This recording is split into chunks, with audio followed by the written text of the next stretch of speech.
TPCC అధ్యక్షుడి ఎంపిక cabinet విస్తరణపై suspense ఇంకా కొనసాగుతోంది.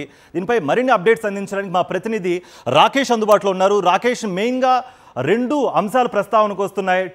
టీపీసీసీ అధ్యక్షుడి విషయంలో మొన్నటి వరకు బీసీ నేతకి అవకాశం కల్పించే ఒక లైన్ ఒకటి వచ్చింది. ఇప్పుడు ఎస్సీ అభ్యర్థిని కూడా కన్సిడరేషన్లోకి తీసుకుంటున్నట్టుగా కూడా తెలుస్తోంది. మెయిన్గా విస్తరణకు సంబంధించి, కేబినెట్ విస్తరణకు సంబంధించి ఎవరైతే కాంగ్రెస్ బీఫామ్తో గెలిచిన వాళ్ళకే మంత్రి పదవులు రాబోతున్నాయన్నట్టుగా కూడా రేవంత్ రెడ్డి ఒక మాట్లాడినట్టుగా కూడా ఒక సమాచారం అందుతోంది. మీ దగ్గర ఉన్న ఇన్పుట్స్ ఏంటి దీనికి సంబంధించి?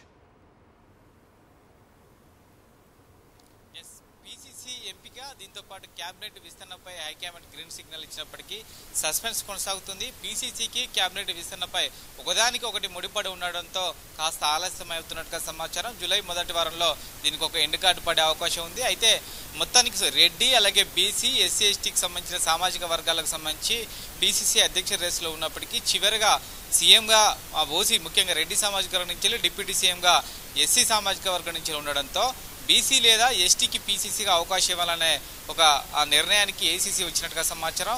అయితే ఈ రెండు క్యాస్ట్లలో ఎవరున్నారనే దానిపైన ఆరాధిస్తున్నారు. ముఖ్యంగా బీసీ నుంచి చూస్తే మదియాష్కి, మహేష్ కుమార్ గౌడ్ అలాగే పొన్నం ప్రభాకర్, ఈ ముగ్గురు పేర్లు కూడా ప్రయారిటీ కింద తీసుకోవడం జరిగింది. ఈ ముగ్గురు పైన కూడా ఎవరికి ఇస్తే పార్టీకి సంబంధించి ఉపయోగం అనే దానిపైన చర్చిస్తున్నారు. ఇక ఎస్టీ సామాజిక వర్గానికి చూస్తే బలరాం నాయక్ పేరు వినిపిస్తూ ఉంది. సీతక్క పేరు వినిపించినప్పటికీ ఆమె మంత్రిగా ఉంది కాబట్టి బలరాం నాయక్ ఇస్తే ఏ విధంగా ఉంటుందనే దానిపైన ఒక చర్చ జరుగుతుంది. ఈ రెండు క్యాస్ట్లలో ఒకరికి 2-3 రోజుల్లో ఒక నిర్ణయానికి వచ్చే అవకాశం కనిపిస్తుంది.